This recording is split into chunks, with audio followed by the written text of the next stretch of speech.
I'm going to start by thanking Sebastian Lauder in the back for the beautiful cello music.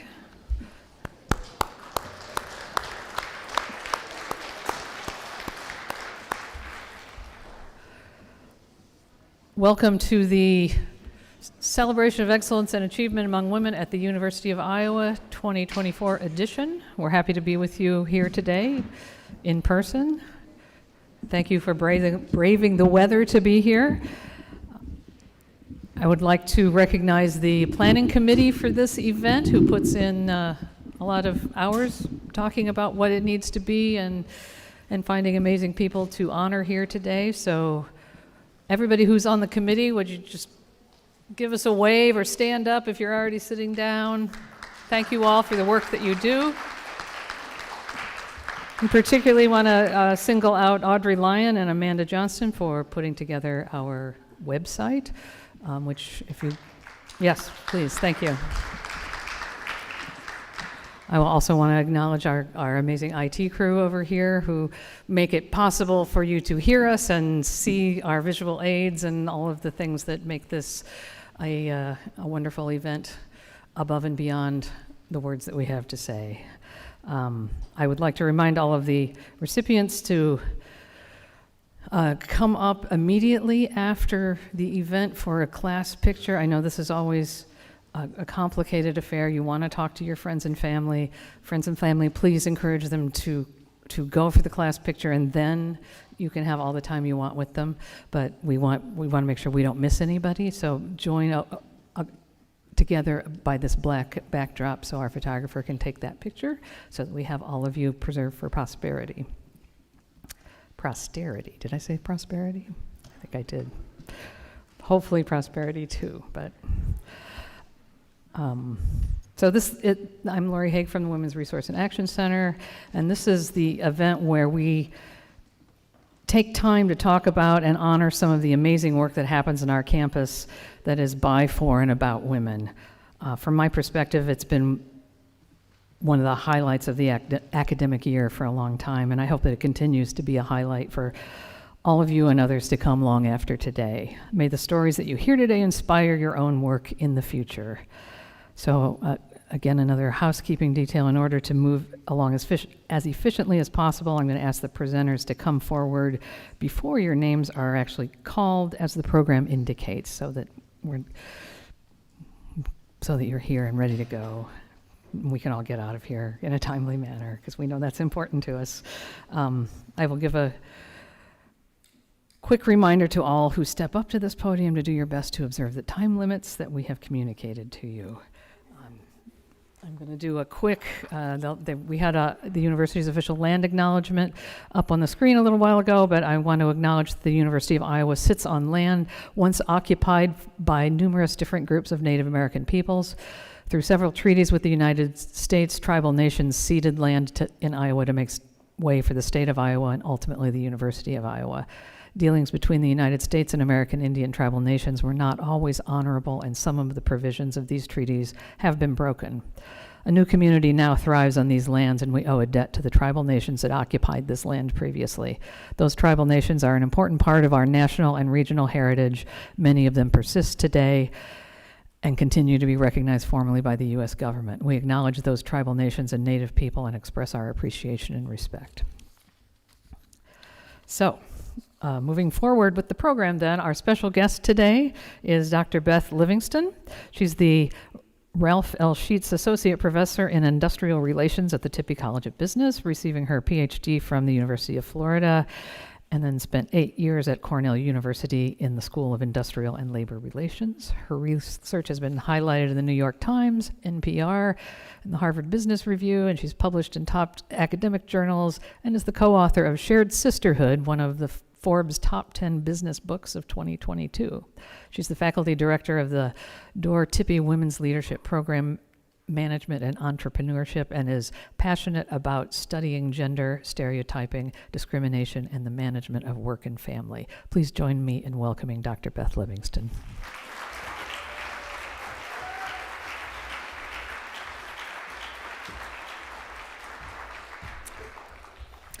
Hello, everybody. I first also want to thank the Planning Committee for this celebration, for inviting me to speak here today, and for planning this amazing opportunity to recognize the outstanding scholarship, research, service, leadership, and activism present in our University of Iowa community. I am proud and honored to celebrate you and the sisterhood that can bring us together across all genders to create a welcoming, inclusive, and vibrant community. I was a young girl who was raised around boys. I had 2 older brothers, and I liked all of the things that they did, mostly so they wouldn't tease me too badly. I vividly remember being the only 7-year-old girl on the cheerleading team in Kentucky who knew when our team was on defense, when our team was on offense, and why we yelled "hold the line" in any of our cheers. But my childhood quest for inclusion also meant that I imbibed a lot of the gender stereotyping that I saw around me. Even at that age, I had sensed enough to know that I did not want to be lumped in with other little girls, because girls were routinely dismissed, belittled, teased, and excluded from the spaces that I so badly wanted to be a part of. When I look back now, I can see the toll that exclusion took and see all that exclusion around me. I can also see the costs of injustice. And when I grew up old enough to understand what that meant for me and what that meant for the world around me, I grew to understand the role that sisterhood can play in bringing us together. I continue to see the importance of connection and inclusion in today's polarized and often unjust world. Today, I am going to ask you to lean into compassion, empathy, connection, and community with the same fervor that Sheryl Sandberg asked professional women to lean into leadership a decade ago. When we lean into what makes us human, our relationships with others, it becomes the catalyst for inclusion. Real relationships are one thing that I am pretty sure AI can't replicate, even if it tried. And when we connect with others, then we can truly bridge across our differences. We can build communities of change that can serve as the foundation for an inclusive and just world. It is a very interesting time to be a scholar in the diversity, equity, and inclusion field. DEI has become, I don't know if you noticed, a controversial term, but the words that the acronym is comprised of are no less accurate today than they were a decade ago. We live in a diverse world, and we work on a diverse campus. The challenges that we face reflect this diversity. Many of us also still face injustice, and all of us have witnessed it in some form, perhaps in our personal experiences, in our interpersonal relationships, or in our institutions. And the desire to be treated fairly and equitably is a yearning that can be seen even in our youngest children, and any parents in the audience who has tried to split like a cookie between your children know this to be true. Inclusion in general, that reflects a basic, fundamental need that reflects our social nature as human beings. Again, many of us know the pain of exclusion, socially, structurally, or otherwise, and many of the people in this room have made it their goal to address the concerns and solve problems characterized by this acronym. And yet, the controversy rages on. And to be honest, I'm not surprised, because change is hard. But the universality of these issues is striking. I have never met a person who did not want to be treated fairly and did not want to be included. So if that is the case, how do we do that? In a world increasingly characterized by artificial intelligence and technology, and this seeming disconnect from ourselves and from other people, how do we build bridges and connections? Well, I think we can do this through the promotion of a form of sisterhood that is purposely shared across racial, ethnic, gender, age, and other differences. In 2022, my sister, Dr. Tina Opie, and she's also my friend, right? And I released our book called Shared Sisterhood, which describes a new way to approach the creation and maintenance of just and inclusive workspaces for people across racial and ethnic groups. With Shared Sisterhood, we responded to stereotypes about women as being better at or only focused on relationships. And we said, well, what if we leaned into building connections with other people as a mechanism for creating the lasting change that we want to see in service of equality at work? We find in our research that change is facilitated by the authentic connections that people build with one another. We find that when people dig into their own preconceptions of power and difference, they can find opportunities to learn and grow, which then facilitate these moments of true connection, meant to build trust and build the foundation for inclusion. When people connect with others one-on-one in a way that shows vulnerability and builds trust and promotes risk-taking and demonstrates empathy, those connections grow deeper and grow stronger. And they can be strong enough then to withstand the strain that can occur on our relationships when we try to create those equitable and inclusive spaces. These authentic ways to connect with others are key components of our humanity. While technology has allowed us to connect in ways we could have never imagined even 20 years ago, there has been a concurrent rise in the disconnect we feel from our fellow person. Nearly a quarter of US adults report feeling very or fairly lonely, and 20% of US employees reported that they do not feel like they belong at work. A sisterhood that is shared across people focuses on connection and leans into our humanity and what makes us unique. It is our connections, our authenticity that makes us human, and that is what we celebrate. In this room, we have people whose connections with others have made a difference in our world. In the research teams they've built, in the social justice changes they have championed, in the service that they have provided to our community. These human connections, when they are characterized by authenticity and communal concern, are what spark creativity, innovation, and change. These connections are what can facilitate increased fairness and inclusion in our community. And a more just, more inclusive community is one that recognizes the humanity in all of its citizens. Today, we are here to celebrate you and your accomplishments. And as an academic, I know how often we are encouraged to celebrate the lone genius, right? That one person, through his force of his own strength and brilliance, has competed against everyone else and reached the top.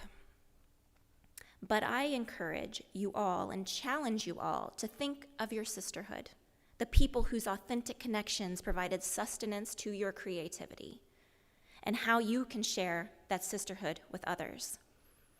As you nurture the connections around you, find your shared values of justice and inclusion and make change together, because growth is required of us all, individually, interpersonally, and institutionally, and change is hard. But when we focus on the values of respecting our unique differences, treating others fairly, and making space where everyone belongs, we adhere to the true spirit of inclusion. I once sat in a workshop as a young scholar where we introduced ourselves and our many identities.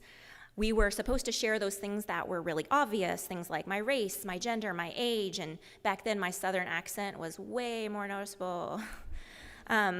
We were also supposed to share those identities that weren't very obvious. And I stood up, and I like to speak then like I do now, and I hesitantly shared this identity of activist because while I didn't really know what it meant for me, I knew that it felt like part of who I was.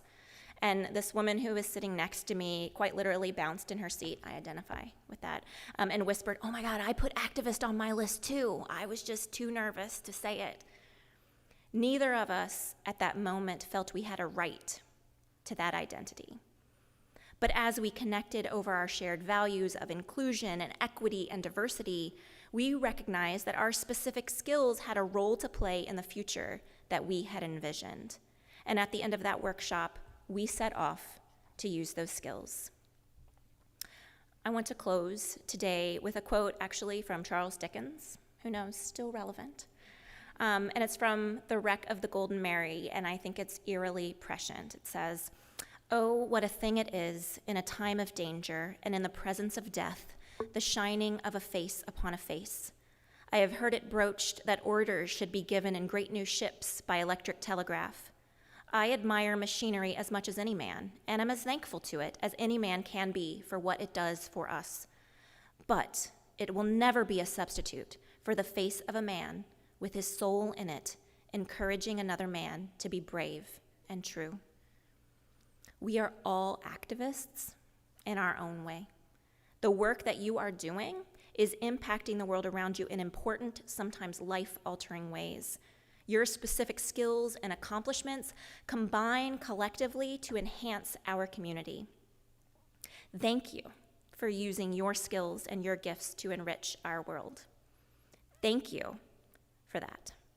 I ask then that when you leave here this afternoon, after you take your picture, right, that you think about connection, about those opportunities to engage in an authentic way or during all the myriad interpersonal connections you engage in throughout your work and your life. Because while true inclusion can feel like a distant goal sometimes, the systems that we live in and we operated in are created and maintained by all of us. And every connection that you have is another opportunity for impact. Thank you.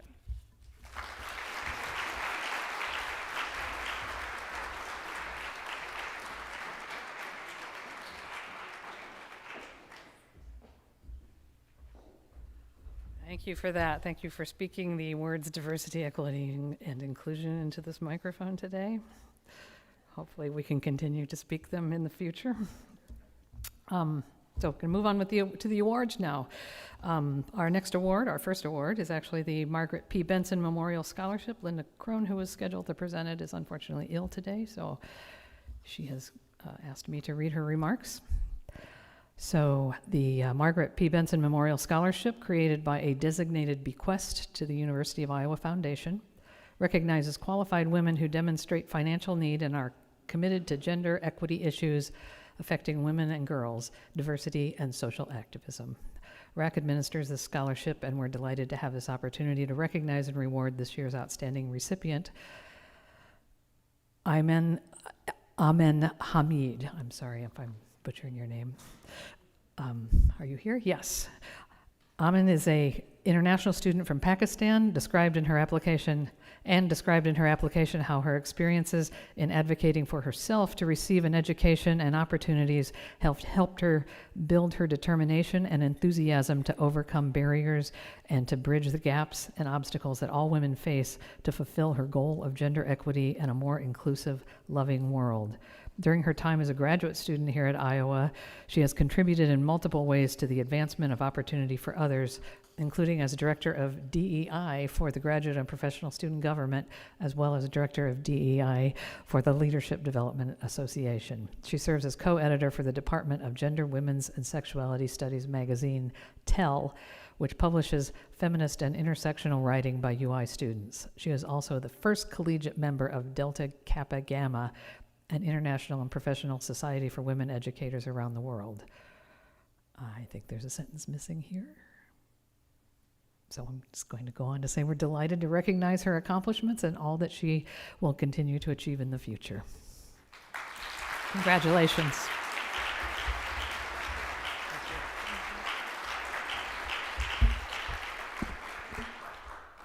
Hi, everyone. Good afternoon. I am fasting, so I'm going to keep this short. Thank you, everyone at Gender, Women's, Sexuality Studies Department and RAC for recognizing me, for giving me the opportunity to share, and for me being here, and for you all being here to celebrate me. Growing up in a patriarchal society, I faced obstacles every step of every way that I was going. And there were a lot of people with me, especially women, who were silenced and did not go, but I refused to be silenced. And this scholarship is a symbol of empowerment and resilience, and it reaffirms my belief that no matter where I go, that there will always be people who are there to recognize and celebrate me. And this scholarship reinforces that every step that I've taken towards gender equity and equality has been valued and has been seen. Throughout my academic journey, I have dedicated my work and my research towards gender equity, and I continue to do so. So as I accept this scholarship, I do so with a profound sense of gratitude and responsibility. And I honor this, and I will continue to work towards gender equity. I want to thank Professor Lina Maria Murillo, who has been with me through every step of every way. We've worked on multiple occasions and multiple platforms together. I want to thank my friends, some of them who are here, and my mom, who is live streaming this back from home. It's 2 a.m. there, and she's watching this. So thank you, everyone. Thank you so much.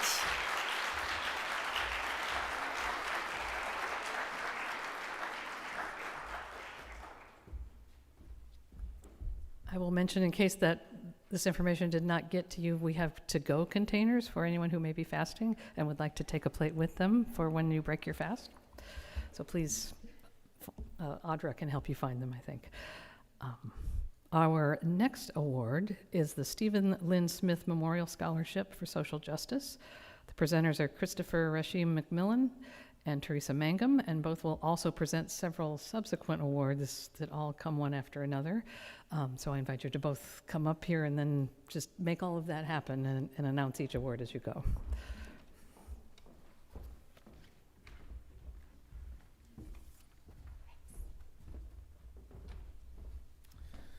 Good evening. We'll start with the Stephen Lynn Smith Award. Stephen Lynn Smith was born and raised in Iowa and studied engineering at the university. He embraced the civil rights movement, participated in Freedom Summer to help register African Americans in Mississippi to vote, and led an 8-day hunger strike in Iowa City in support of civil rights workers in Selma, Alabama. As an anti-war activist, he was the first person in the country to burn his draft card on the university campus. The Smith Memorial Scholarship is awarded to graduate or undergraduate students who have demonstrated their commitment to principles of social justice and progress. The winners of the 2004 Smith Memorial Scholarship are Gregory Wickham and Kate Beeman.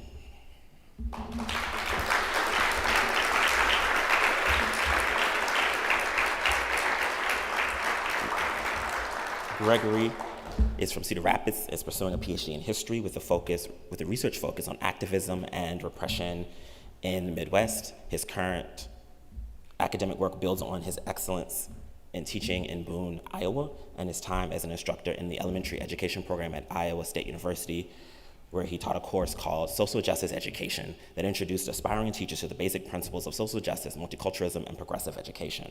Always invested in the well-being of his students, Greg organized the community in Boone to support children and families through the passage of the Iowa Student Lunch Anti-Stigma Law, which prohibits schools from identifying a student with accrued meal debt or denying the student participation in after-school programs or other extracurricular activities. Congratulations. Please all say thank you. Oh, sure. Thank you so much. I'm really deeply humbled and grateful and inspired by this award, and especially that it's in the honor and legacy of Stephen Lynn Smith. Thank you so much.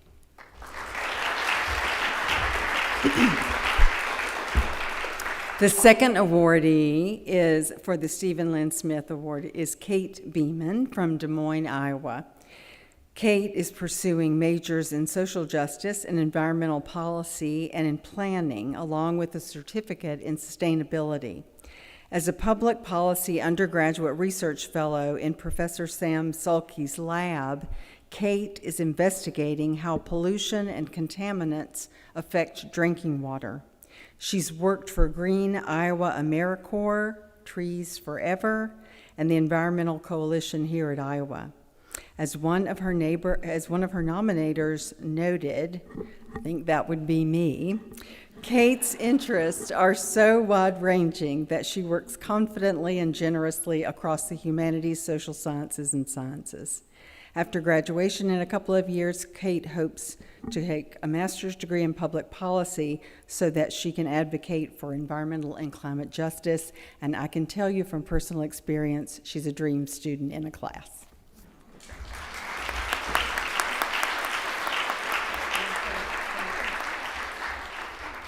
Hello, Oh, that feels loud.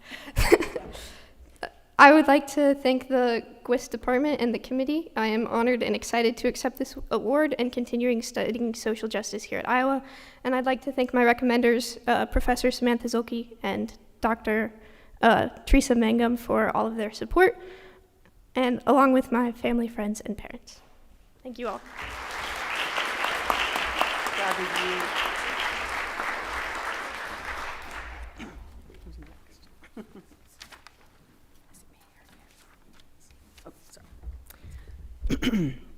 The Ada Johnson Otilia Maria Fernandez Scholarship is named in order of Ada Johnson, one of the first Black women to graduate from the university in 1912, and Otilia Maria Fernandez, who was one of the first Hispanic women graduates in 1924.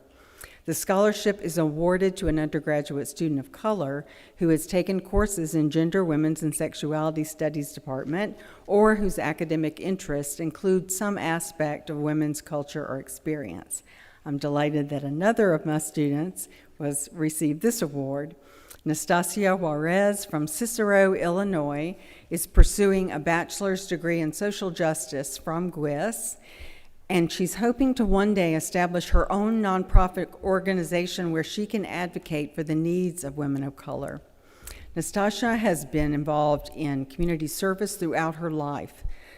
She's interned as a health ambassador with the Cicero Community Collaborative, a role that allowed her to promote food justice for underrepresented communities.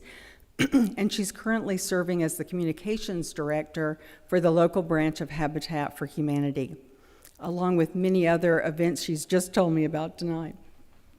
As one of her recommenders remarked, Nastasia is a brilliant, passionate, determined scholar activist with clear plans and a warm collaborative spirit, and another dream student in class.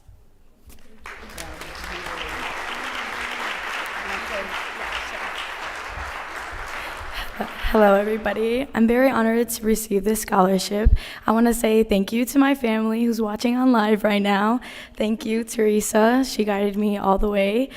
And I want to say thank you to my friends who showed up, and thank you to the GWIS department, and thank you for everybody here.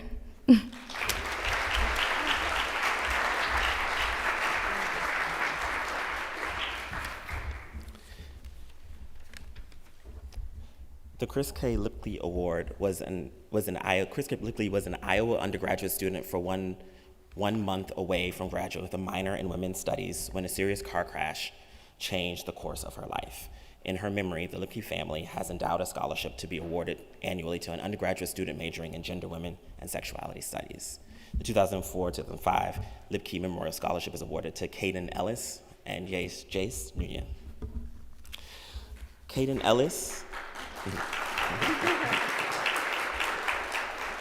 is from Nightendale, North Carolina, is pursuing a bachelor's degree in gender, women, and sexuality studies with a minor in theater and English. Caden plans to pursue graduate studies in queer studies and is currently researching the performativity of gender on the queer stage, yay, and how this aligns with internal senses of gender. Apart from maintaining a strong academic record, Caden has built up an impressive set of work and volunteer experiences as a drag queen and the president of the Trans Alliance student organization, in their capacity, they organize weekly meetings for trans and queer university students and facilitate a comfortable space for critical conversations, discussions, and discovery.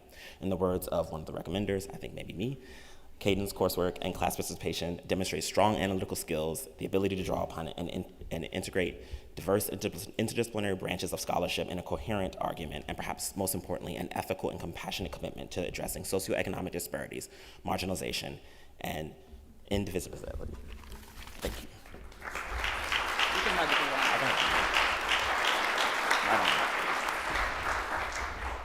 I would just like to thank Professor McMillan, who has been one of the two professors that has changed my life at this university, alongside Professor Ditta, who is the Director of Undergraduate Studies of the GWIS department.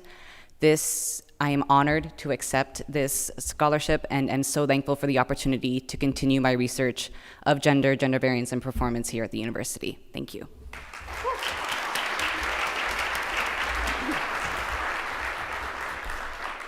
And the second Chris Lipke Award goes to Jace Nguyen, right here.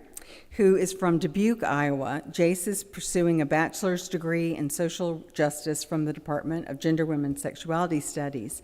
Jace is the child of Vietnamese refugees in the U.S. and grew up in a predominantly white community. Her story is a prime example of how a college education not only helps students learn complex theories, but also enables them to connect personal experiences to socio-political and cultural issues, and ultimately inspires them to pursue meaningful work and lives. As a gardener and a forager, Jace is deeply committed to food justice and has been involved in local food activism. She's ready to apply what she's learned in the classroom to complex realities in the local community and beyond. Jace plans to continue to pursue her passion for social justice, especially food justice, after she graduates from the university. She is an amazingly intelligent, hardworking, and compassionate person with an extraordinary commitment to community-based efforts to serve people and preserve nature, and yet another dream student in my lab. Really good stuff. So a few years ago, I had to quit my studies at school because I was going through a lot of health concerns. And so I'm very grateful to be here today and to be studying at the University of Iowa. I'm so grateful to Richard Lipke and Pat Olson, of course, and all of my professors and the GWIS and social justice departments here, and my friends, my partner, and especially my dog, Flower, who's gotten me through so much. So. A lot of times I am asked if I make a difference and if I'm going to make a difference in the world, and my response is always, I have, I am, and I will continue to. Thank you.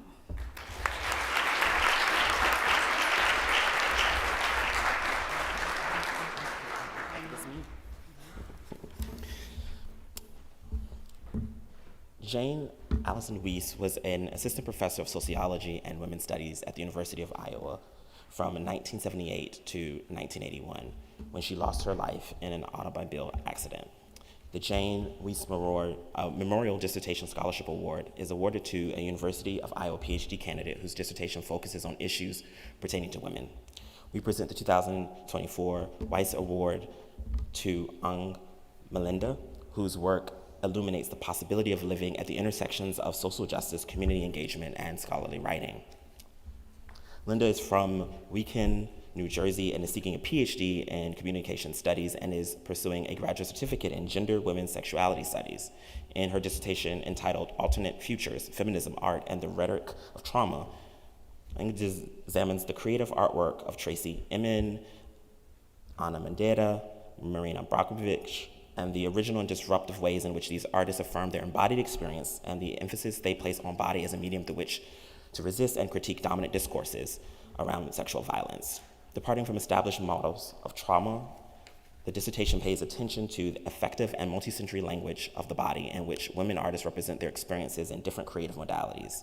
Not only is this scholarship impressive, honored with several internal and external awards, but it also practices what she theorizes. As one of her recommenders notes, as a feminist scholar, Ang uplifts and commitments to dedications to the needs of others and an apparent in her volunteer service work for the Rape and Victim Advocacy Program and in her advocacy as a steward for the Graduate Student Union on campus, and in her role as an assistant for the UI Prison Writing Project. The GWIS Scholarship Committee agrees that the resume is an extraordinary example of scholarly depth and commitment to social activism.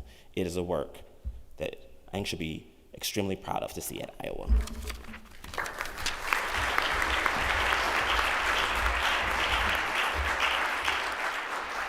Thank you. I'd like to thank the GWIS department, the committee, my advisor, and my doctoral committee as well, my partner, and also my dogs for sure. My entire support system for all the love that they have just poured into me to make this possible. Like mentioned, my dissertation project focuses on sexual violence, and April is Sexual Assault Awareness Month. So this goes out to all the survivors and victims. I see you, I hear you, I believe you, and together we can dream a world that's free from violence. Thank you so much.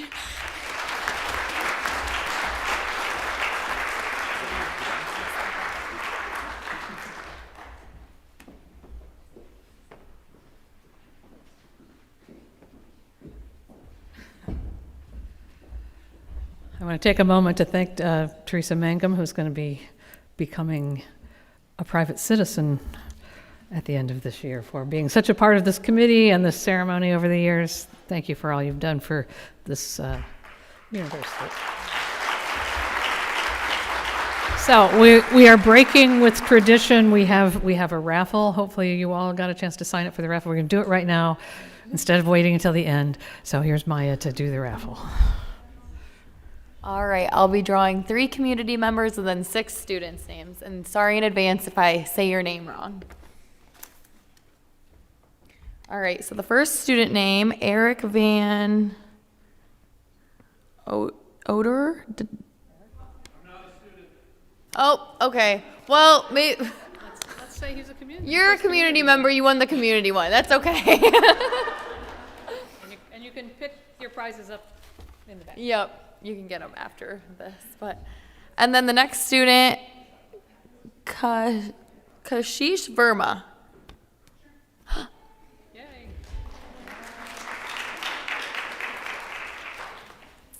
All right, and the next student is Ayman Hamid.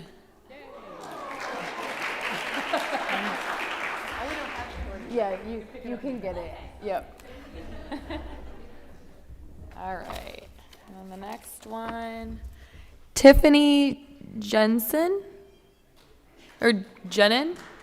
Mm-hmm. All right, and then Michaela Rhodes. I'll put you with the community, that's okay. All right, and then the next student, Grace Hayden. All right, and then we'll do 2 more students. Farima Sadaman. All right, and then our last student winner is Kashish Patel.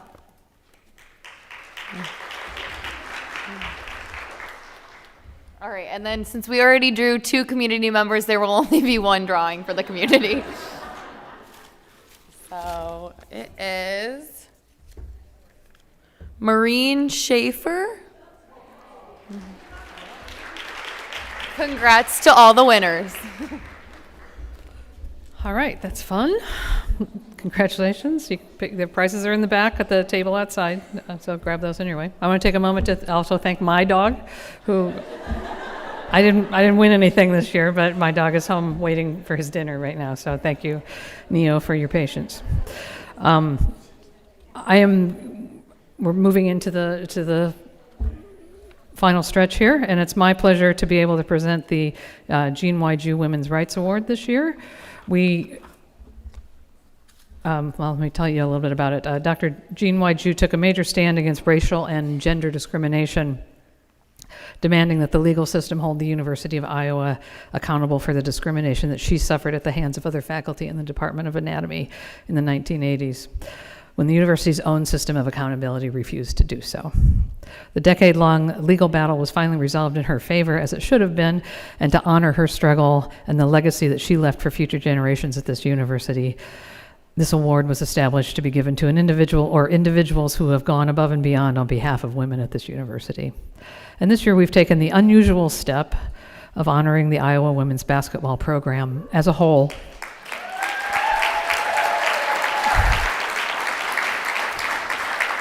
So some of you know about them?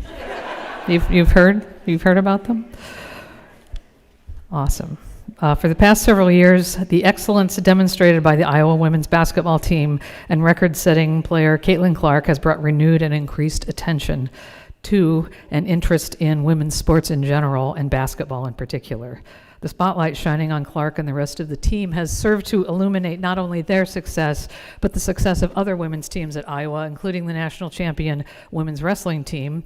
In fact, today has been officially declared Women's Wrestling Day in the state of Iowa.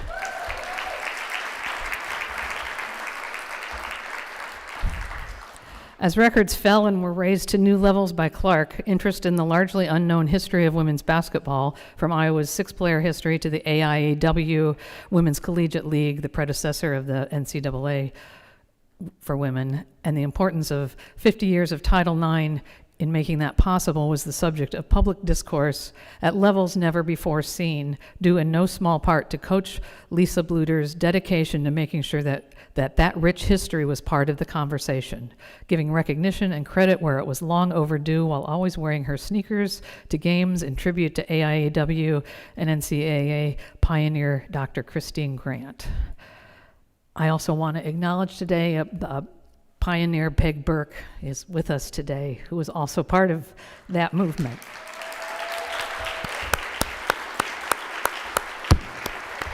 Thank you, Peg, for all the work that you did to change the world. The economic and social impact of the team's success can also not be underestimated. With a sold-out season at Carver Arena and on the road, a record-setting outdoor game at Kinnick Stadium, the Clark effect has been discussed at a national level as arenas and tournaments have sold out across the country, many for the first time, filled with fans of all ages and genders, sporting the jerseys bearing the names of their favorite Iowa players, waving signs saying how many miles they had traveled to be there, staying in hotels and eating in restaurants while they are there.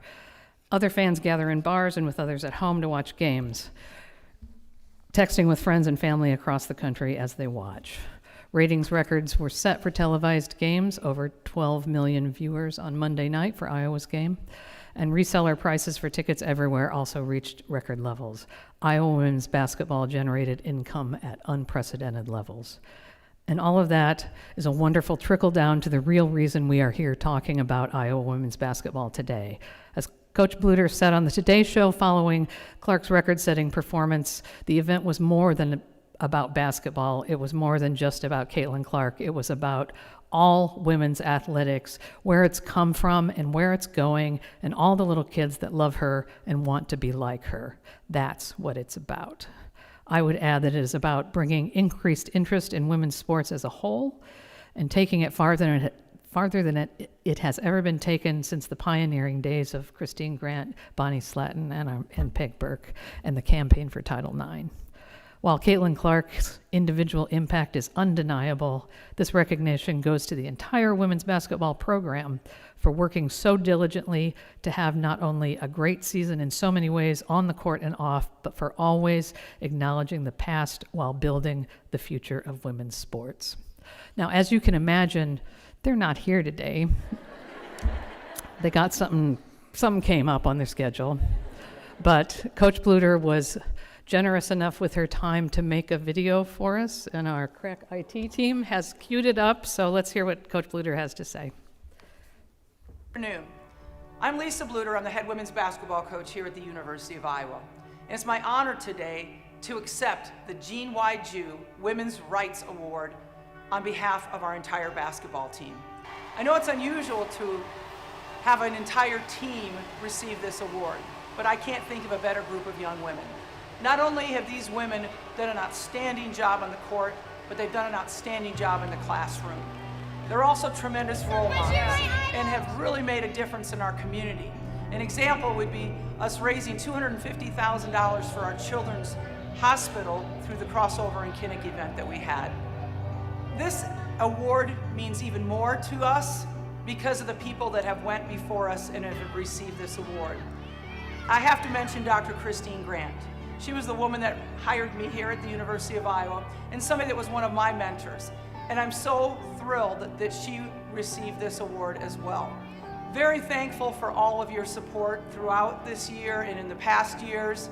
I'm just so really proud of this team and couldn't be more grateful to have this recognition today and to have you guys join me in saying, "Go Hawks."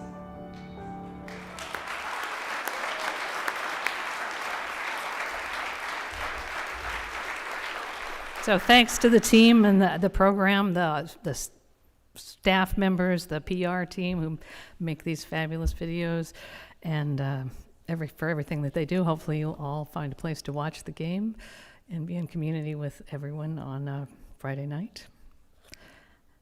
I know several people here are going to the to the tournament. Report back. So we'll move on then to present the May Broadbeck Distinguished Achievement Award for faculty. Please welcome Ann Campbell, who is here to present that award. Oh, you're not Ann Campbell either.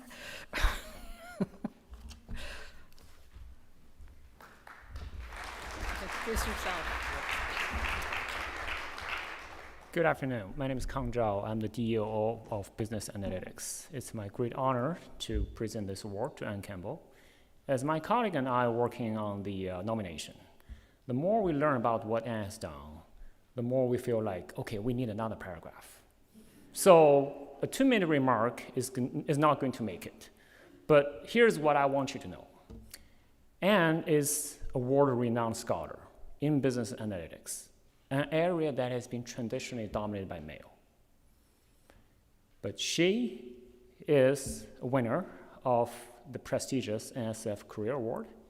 She is an area editor of the leading journal in transportation research. Also, Ann is a great leader. She was the first ever female to be the DEO in the department with 40-some years of history.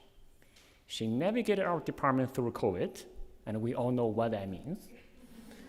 She led us to win a prestigious international award as a department. And the last, Ann has been a strong advocate for female students and scholars in business analytics. She started our Future Business Analytics Professor Workshop. She was a strong supporter for our annual Women in Analytics Conference. And I also want to share one more story that I just learned when I read a support letter. So when she was assistant professor, when she joined our department as probably one of the very few female faculty members, she encouraged another female PhD student in engineering to pursue an academic career in business analytics. 20 years later, that student became a full professor, a well-established scholar, and the associate dean for our college. Thank you, Jen, for the letter. To sum up, I want to thank Ann for what she has done for our department, for the college, and the university. We're really proud to have you here. And that's my remark as a DEO. As a friend and colleague, I want to say, Ann Campbell, to me, is the Caitlin Clark of business analytics.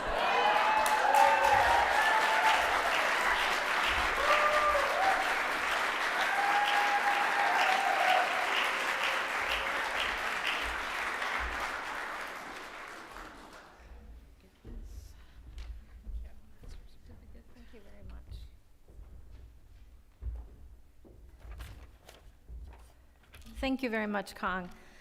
I was going to say that it's very hard to follow a prize that's given to the Iowa women's basketball team. That's a really tough act to follow. So I appreciate the Caitlin analogy. That's very, very kind. I want to say thank you to all the organizers and the selection committee. This is a wonderful event, and I feel very honored to be a part of it. I want to thank those that worked on my nomination packet, Kang, Jen, Sarah, and most especially Barb. Excuse me, sorry, I'm a little bit of a crier. Having people go to the effort to do that for me is just a wonderful prize all by itself. I want to show appreciation too from my husband Brad and my son Kyle. Brad is a very, very supportive person and has unbelievable faith in me that I don't deserve, but I really appreciate it. Many of the things that went in my nomination letter were things that happened while I was department head in the Department of Business Analytics. I truly love my department that I've been part of for 24 years, and it was an honor to serve them in this role and get through the pandemic. I could not be more proud of the team we were in getting through the pandemic and find ways to innovate and find ways to help and serve our students. My job was to really listen to all the wonderful people in our department and their great ideas. People like Chris Arns, people like Mike Colbert, and people like Christy Walker had like awesome ideas, and all I had to do is figure out ways to implement them and bring them to life. My favorite example in this regard involves Christy Walker, who's here. I will never forget the image of during 2020, in the height of the pandemic, she was standing on my driveway holding a bottle of wine that she had brought to deliver to my home. She was like 20 feet away because we were being safe. And she was hollering at me because she was 20 feet away, telling me that all of our students were losing their summer internships. Could we do something about it? And we had a few meetings, and that started our summer internship program that we still have to this day. So that's an example of the great team that we have, and I was proud of everything I was able to accomplish in that role. Over my career, mentorship has also been very important to me. I have particularly tried to encourage junior faculty and PhD students from all over.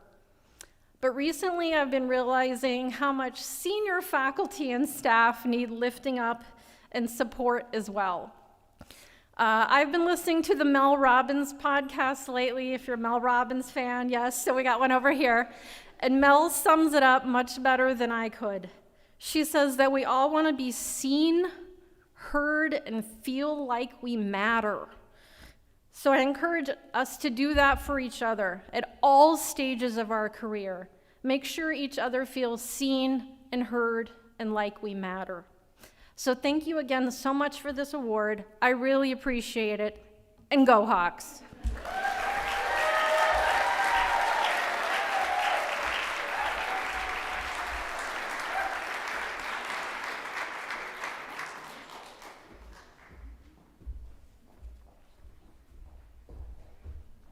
Okay, we're running right on time. I don't think we'll have an overtime today. For our final award of the day is the Susan Buckley Distinguished Achievement Award for Staff. And please welcome Michael Tilley to present that award.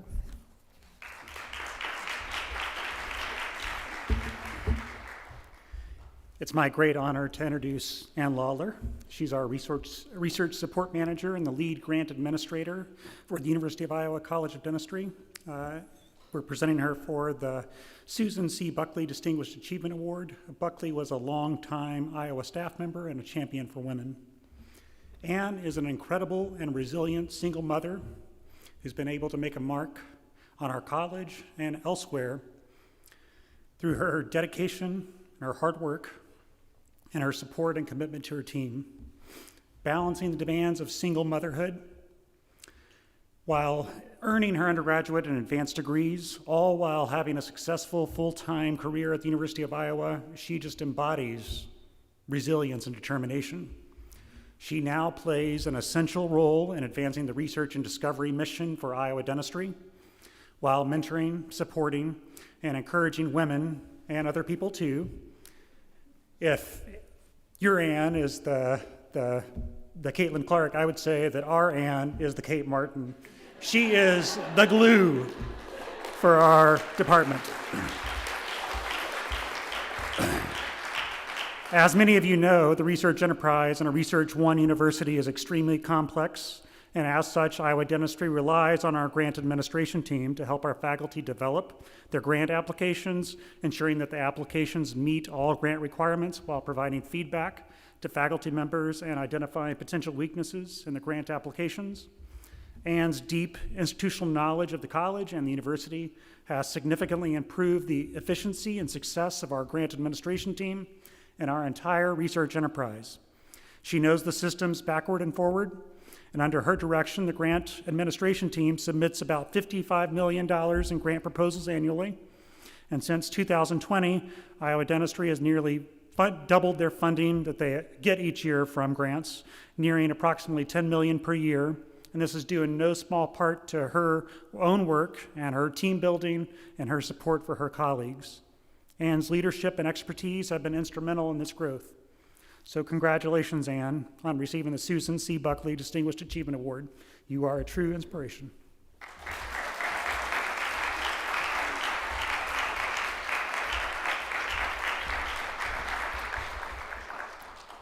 Good afternoon. I'd just like to thank the search committee, and I'm very deeply honored and humbled to accept this award. First and foremost, I have to extend a thank you to my kids. Sorry, I'm a crier too. Avery and Aaron, who always encourage me and is my driving force. Thank you to Michaela and Michael for my nomination. Sorry. I'm just grateful for my family, my brother Ben, my sister-in-law Melissa, and my mom for always being there for me. I cherish all my friends and family, my colleagues, both past and present. Some of you are here. I appreciate your unwavering support throughout my tenure here at Iowa. It's truly been invaluable. So I just want to say this award not only reflects my personal dedication and contribute to the incredible team that I work with, Maria and Sheila and all the faculty and Chandler and Abby and all the others who are probably here, but I'm sorry if I haven't said your name.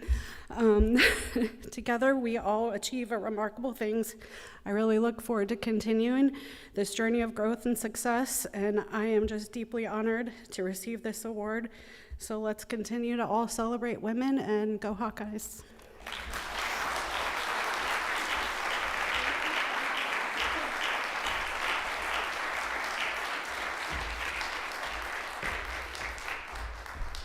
Well, sports metaphors are free-flowing today. That was the last of our scheduled awards, so I want to thank everybody for being here. I want to encourage you to think about the stories you have heard today. You've heard about some of the veteran work that's been going on campus for years, and you've seen the faces of the future here today. And just to continue the basketball thing just a little bit longer, Lisa Bluter talks about that Caitlin Clark doesn't get there alone, and that everything they do as a team. So keep that in mind as we're lifting up one another and supporting the work that we're all doing on campus to make this a better place. Think about it in the future. There's a lot going on, and a lot of people will need your support as well as the energy and the work that you do. So go out there and just keep going, Hawks.